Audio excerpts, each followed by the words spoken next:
Atacando lo que hacemos.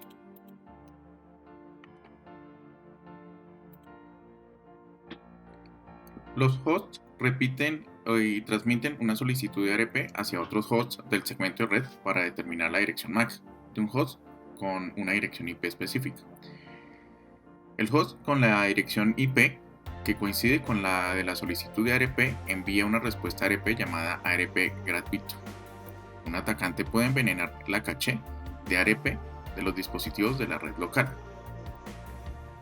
El objetivo es asociar la dirección MAC del atacante con la dirección IP de la puerta de enlace por defecto de esta es la caché ARP de los hosts del segmento LAN. El envenenamiento de caché ARP corresponde a utilizar y lanzar varios ataques de hombre en el medio. El protocolo de resolución de direcciones en Firebox guarda las direcciones de hardware, también conocidas como direcciones MAC de los hosts TCP/IP, antes de que se inicie una solicitud ARP.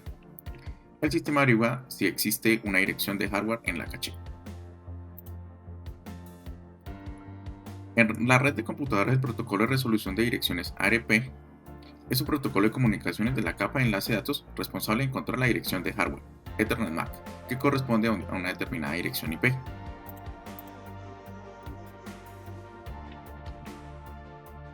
Ataques a servidores DNS abiertos.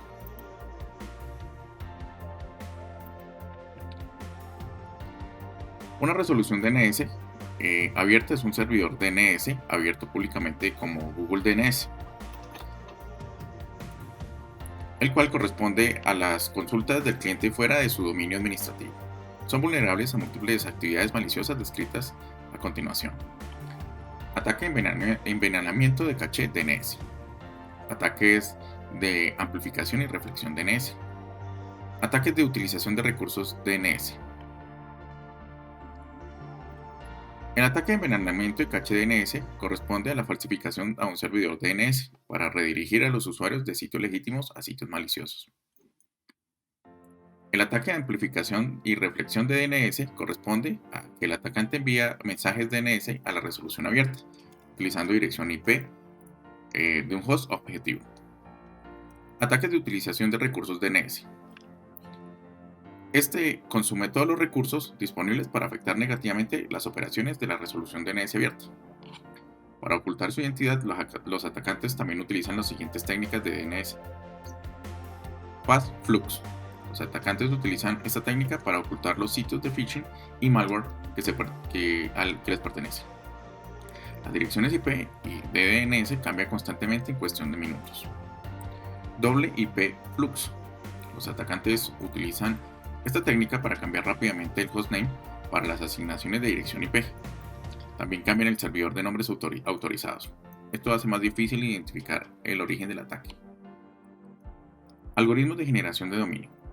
Los atacantes utilizan esta técnica de malware para generar aleatoriamente nombres de dominio que puedan utilizarse como puntos de encuentro en sus servidores de mando y control. Ataques DNS dominio.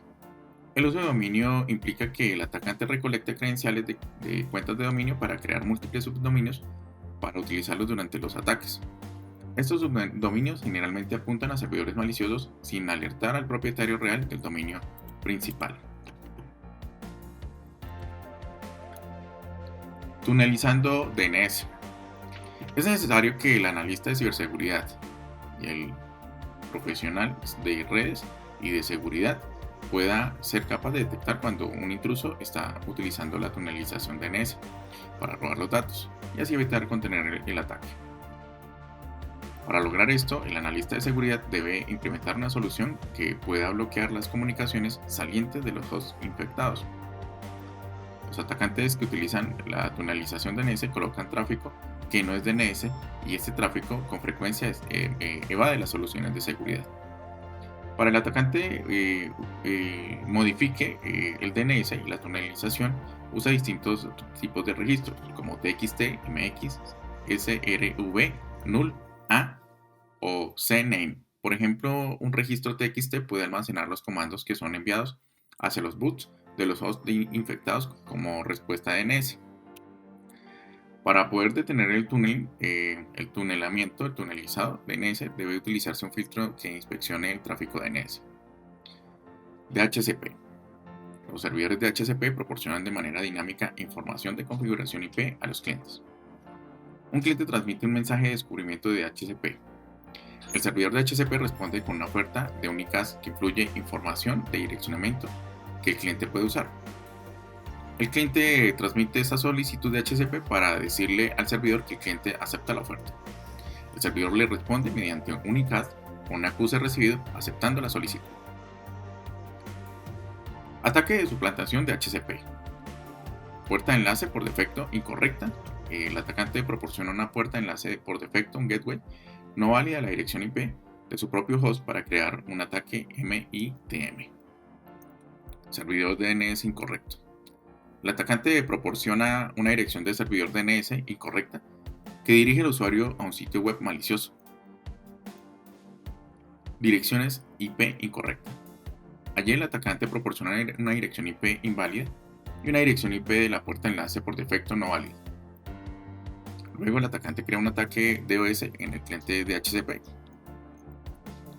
La exploración de tráfico de DNS.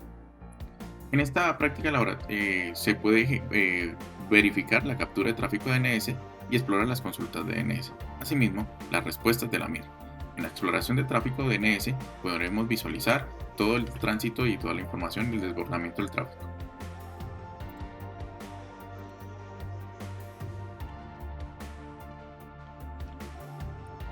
Servicios de la empresa. Normalmente estas son las etapas de ataque de un típico de ataque web. La víctima, sin saberlo, visita una página web infectada con malware. La página web comprometida redirige al usuario a un sitio que aloja código malicioso.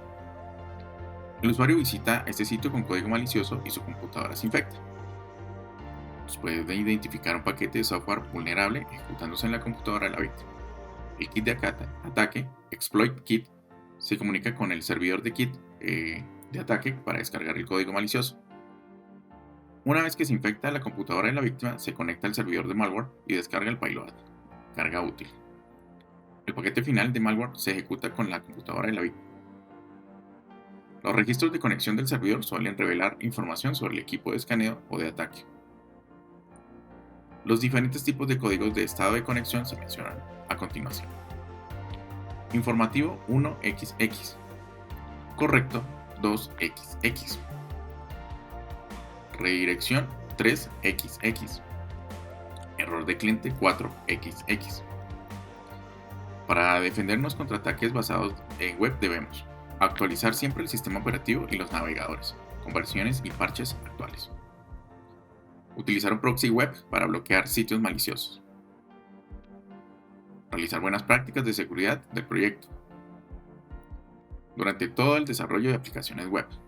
Capacitar a los usuarios finales demostrándoles cómo evitar ataques basados en web.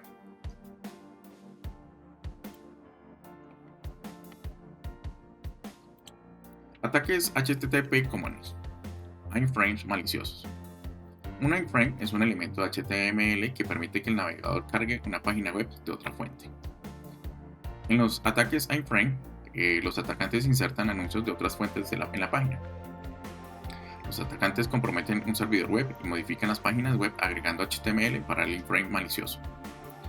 A medida que el iframe se ejecuta en la página, se puede utilizar para entregar un exploit malicioso como publicidad spam, kits de ataque, exploits, kits y otros tipos de malware.